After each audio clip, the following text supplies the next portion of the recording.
Okay, so hello everyone. My name is Jason. I'm a Course in Miracles student and a channeler. And I'm coming on today for a daily dose of hope. We're on day 31. And what this is I was guided by my guides to come on to give a daily dose of hope because the world is getting wackier and wackier and things are starting to speed up and get a little crazy. And so they suggested that I could do this. And so this is what I've realized, though, over doing it for the past, how many days? 31 days, is that not only is it um, for other people to give hope to other people, but it's also giving me hope, which is very interesting. And I think that's how the guides work. Um, every answer is an answer not just for you, but for everyone. And so it's just beautiful how that works. This is really, really helping me a lot too. So um, so what I'd like to do, first of all, is just say hello, everyone. Welcome back, and nice to see you again. And I had just a few things that I want to talk about today, and then I'll channel about them. So what I'd like to channel today is I'm going to channel about I from a while back, I was doing some channeling and I got some information about being able to see our loved ones that passed away.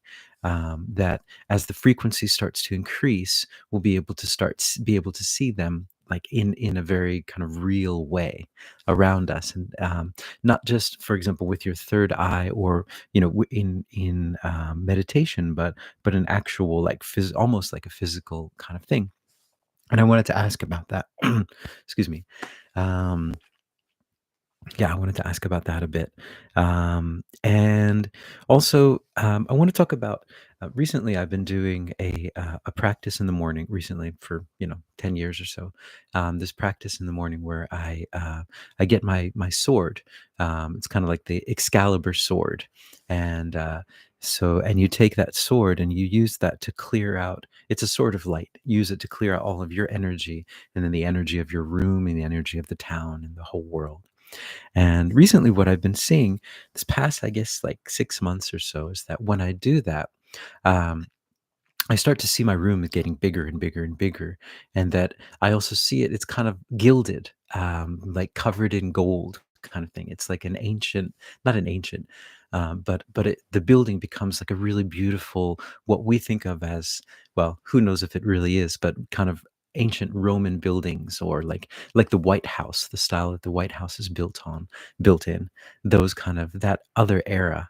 And whatever era that is, we don't really know for sure. Um, but that era, that kind of I guess you could call it like a gilded age, just where everything is it's just so beautiful. It's so much more open, so much more freer, and so much more life affirming. And so it's just interesting. So in my third eye, I can see it just expanding. And so up until that point, before that, I would just expand the light out, just getting the light out so everyone feels this energy and this light. Sorry, let me turn that off. But recently I've been seeing that just this beautiful world, this expanding out, and it's just so wonderful. And just seeing it expanding out through my whole town, and just seeing my whole town just becoming this really nice town that you want to live in, that everyone wants to live in. It's like something that, like a memory of a time that you've never lived in. Um, a lot of people talk about the good old days, and I don't think many of us really have had good old days, but we think that we do, right? And because even in those good old days, I think we're always looking for another good old days, but um, a true era of love and of light. And but anyway, so I just started seeing that, and I just thought it's really wonderful.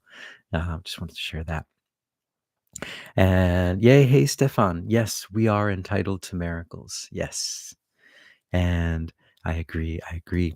And also, what's the thing that for today? God's voice speaks to me throughout the day. um, I wanted to share about this gilded age. I'm not sure if anyone has been following or researching this, but there is this idea of Tartaria. And if you're interested in it, please, there's a lot of wonderful research out there. And even if you don't believe it or think it's real, um, the idea of it, I think, is a very, very interesting and beautiful one. It is the Gilded Age, and so I've been doing some channeling from different beings from that time, and I channeled a flower girl from that time, a woman who sells flowers. I don't know if who cares about politically correct, but a woman who sells flowers, and she was telling me that at that time, the idea of bouquets comes from that era, and that bouquets are actually what's the word, like Chinese medicine or Ayurvedic medicine. The bouquets, the energy of the flowers, they have a very specific energy, and depending on the mix of flowers, you can create different energies.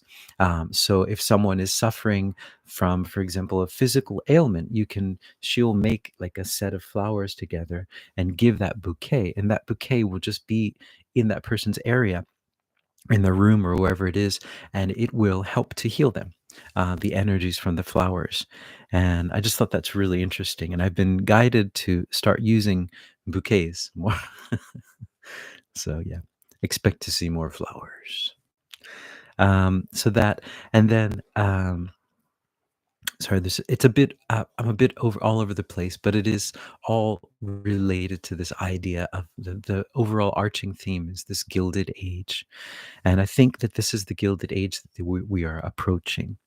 Um, and so to move into this, the next thing I wanted to move into is that signs that we are moving away from the dark era, or not the dark ages of sorts. A lot of people think that the dark ages were in the past, but there's a theory that we have been living through the dark ages. And that is, according to the Indian calendars, the Kali Yuga.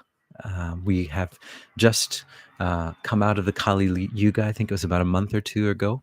And the Kali Yuga, Kali, if anyone knows Kali, she's the Indian god with like, she's got like a necklace of skulls around her. She's a very she's the goddess. I think one, destruction, and but we've gone out of that age, so we are approaching a lighter age.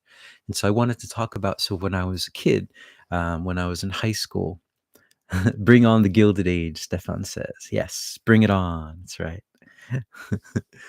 um, that when I was a kid, in the 80s, I lived in the countryside, and I used to go to the bookstore a lot. I used to read a lot. That was all I basically did, and but I would go to the bookstore a lot, and they always have like a new age section that was very, very well stocked for, even for this little tiny town. But anyway, so I would pretty much read everything that I could get my hands on from there. And so I was very interested in the idea of spirituality.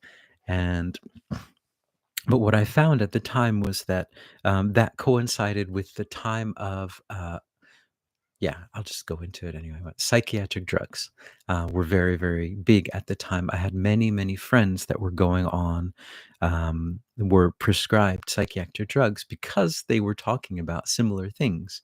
And so as a kid, I learned not to talk about any of this stuff because I didn't want to, just like, I'm just normal. I don't talk about any of that stuff in public, because I didn't want to get on that stuff. And but I found that that was very, very interesting. So it was a treacherous time, I think, in a lot of ways, that when you start talking about certain things, that you'll be shut down in a very, very serious way.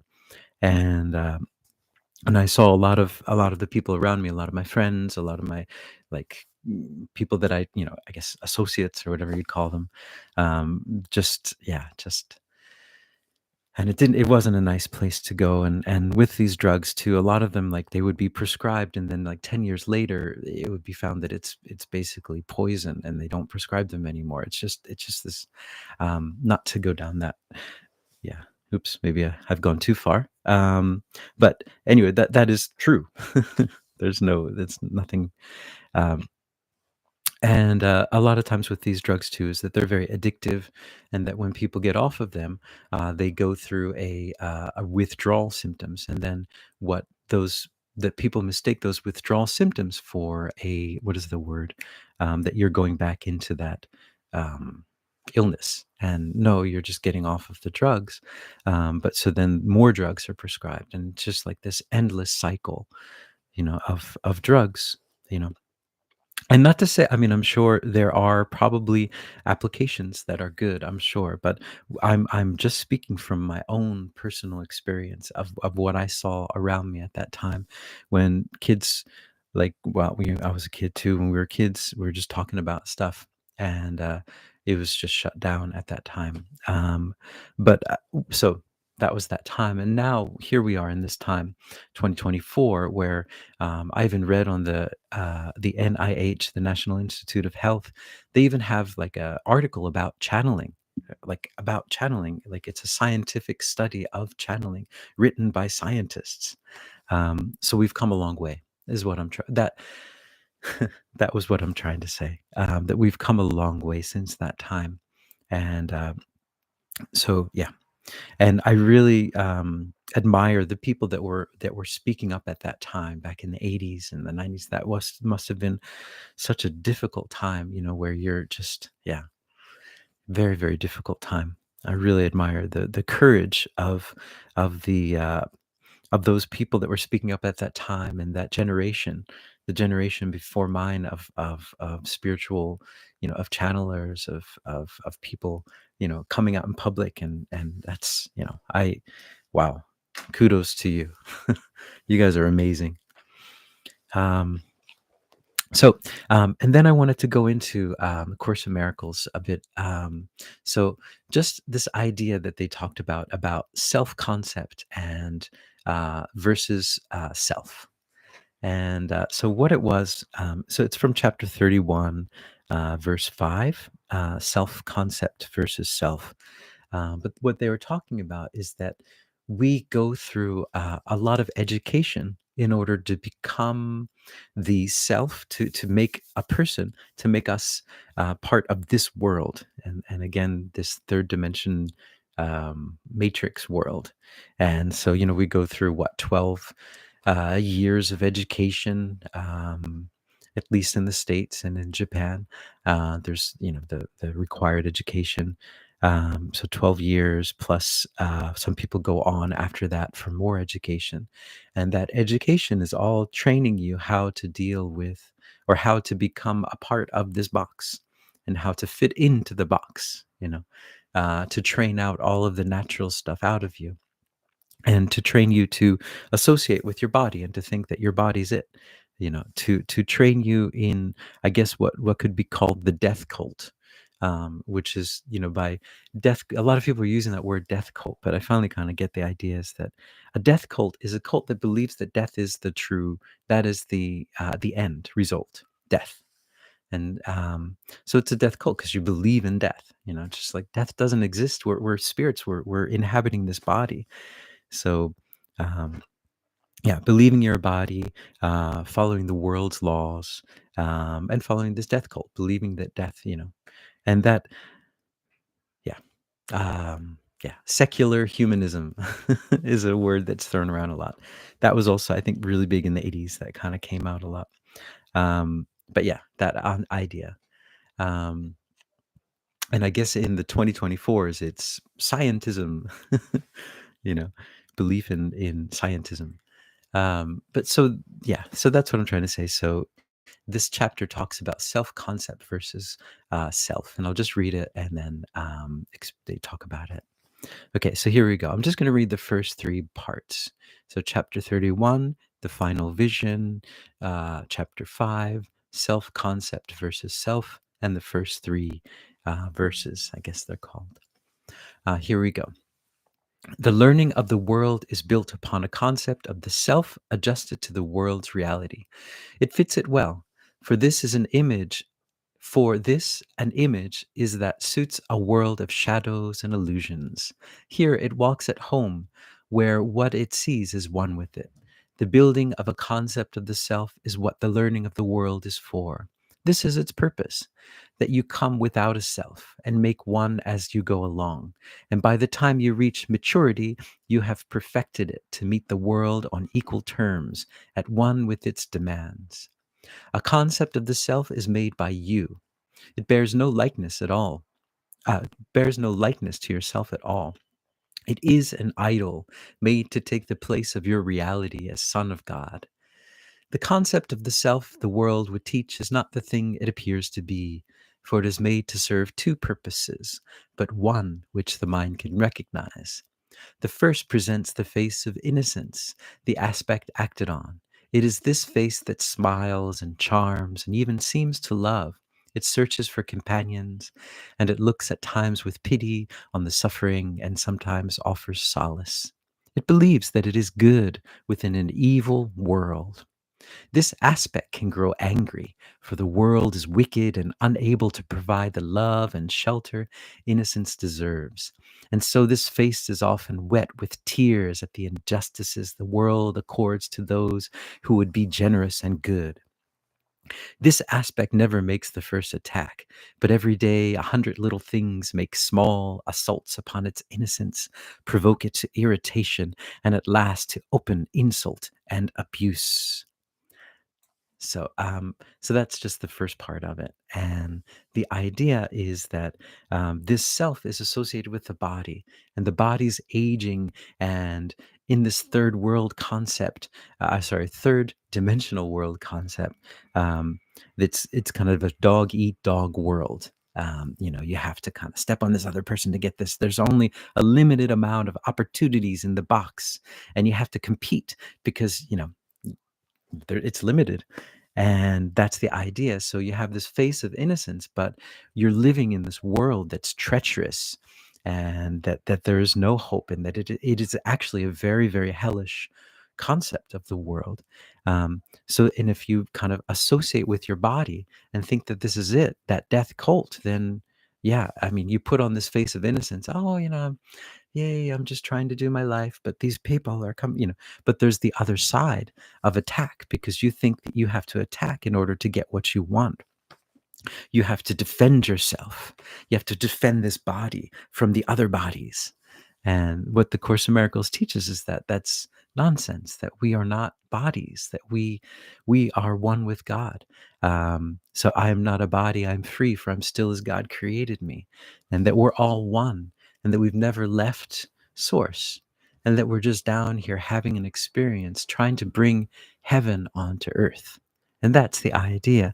And that these laws of this third dimensional world, that that everything is limited, and you're dying, and everything is lack, and all these things are not real. It's just something that we have been programmed to think, and that's the self that we have created.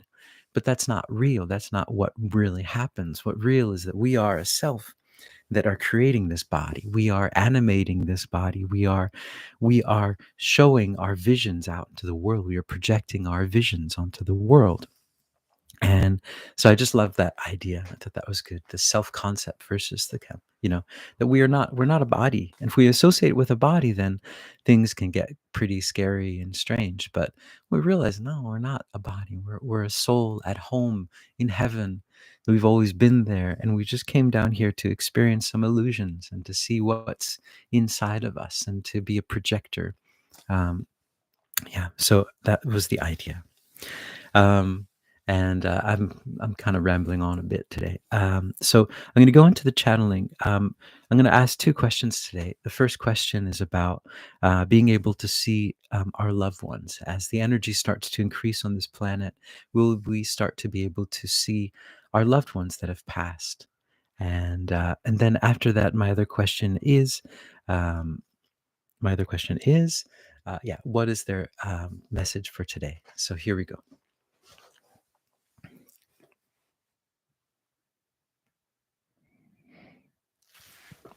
Greetings. We are that one that you know of. It's not Kamara, and we're here, and we're here, and we're here. And this is a beautiful time to be alive, a beautiful time on this world, a beautiful time when things are starting to change and shift and change and shift and change. And we are here, and we are here, and we're here, and we're so happy to come back and back and back and back and back and forward and back and forward and back and left and right and all over the place, because that's what we are. We're just a facilitator. We're facilitating an experience for all of you. And we enjoy this chance to step in sometimes and say hello and to greet all of you. And we love you all so much, and we love all of your amazing experiences, all of your amazing insights here on this planet. They're all wonderful and beautiful, and they're all made of love, as you are made of love. And that is the only thing that you can truly make, is love, because you're making love all the time. And what we'd like to say to all of you today is that yes, as these energies start to increase, do you see this idea that when one leaves this third dimension, that they don't exist anymore, is, as you have gathered, quite a silly idea, but it is part of this box idea that you're in, and it helps you to understand this idea that you're living in. If you started to see all of this within this box idea, things would get kind of wacky and crazy. But that is what we would say to you. But that is changing as you are starting to open up, and you're starting to open your energy up more and more and more and more, opening up to more and more of this energy. Whoa. Oh, this energy is good. And this energy is what will help you to be able to see more and more. So, yes, this veil that is here on this third dimension is just that. It is just a veil. And veils are quite see through, as you know. And this veil is slowly shifting away so that you'll be able to reconnect with many of those that have passed beyond the third dimension. And this is just part of your spiritual process, part of your ascension process, because no one has ever left. No one has ever gone anywhere. They're still here. They're still here, but they've taken on a different form. They've taken on a different expression of their love, expression of their source energy on this world. Oh, it's a different energy. It's a different expression, and it's beautiful. It's so beautiful, and you will start to be able to see it, and you'll start to be able to see it. Yes, in a very, very physical way. It'll be something that it seems as if they are actually there, and they are, but your eyes are starting to adjust. You're starting to adjust to seeing beyond this box world, and that is all it is. This ascension process is just a mind opening process, a heart opening, really. And that is where you are.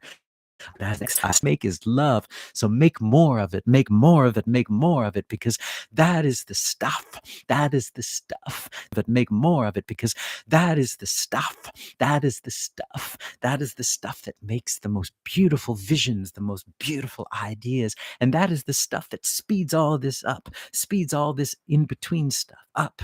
And so that is our advice to you, is just to make more love, make more love, and make more love. We are Sanat Kumara, and we're very, very happy to be able to experience this time with you. Mm.